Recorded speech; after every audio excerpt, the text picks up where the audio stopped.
In today's project, we're going to be using a 3D printed part. If you do not have a 3D printer, still follow along. I put the dimensions later in the video for you, and you'd be able to kind of make something with wood, maybe cardboard, to get the same results.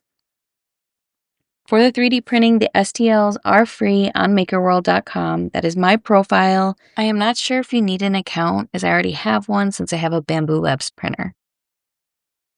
In case you're curious, my 3D printer is a Bamboo Lab X1 Carbon with the AMS.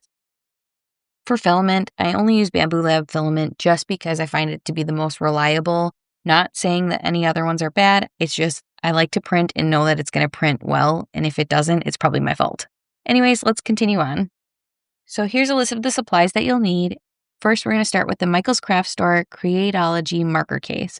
It's $3.99, and then you can use a coupon on top of it if it's not already on sale. And I absolutely love these for multiple things. Monster Jam trucks, Legos, you name it, it's awesome.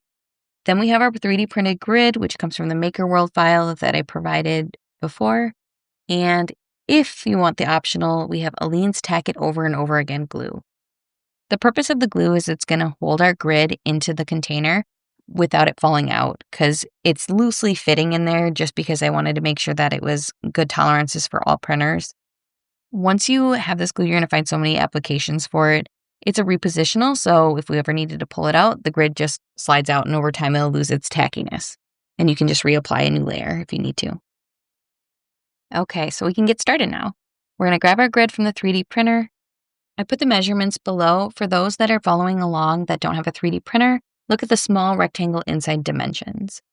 So we're going to take our Tack It Over and Over Again glue, and we're just going to put little dabs all over the back of the frame.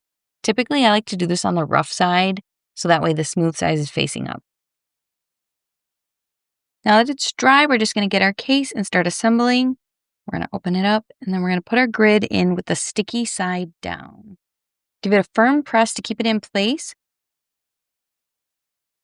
So now the grid will stay in place even when we tip it upside down here, but it is removable in case we needed to reuse the container.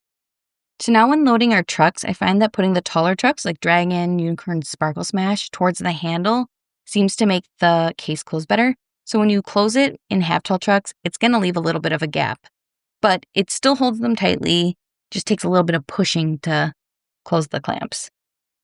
And you'll see they'll stay in there, they won't roll around, and it's perfect. I know it's a really simple project, but I hope you like it and it inspires you to make something for yourself. And if you wanted to get even crazier, you can even add personalization like a name on the front to make it extra special.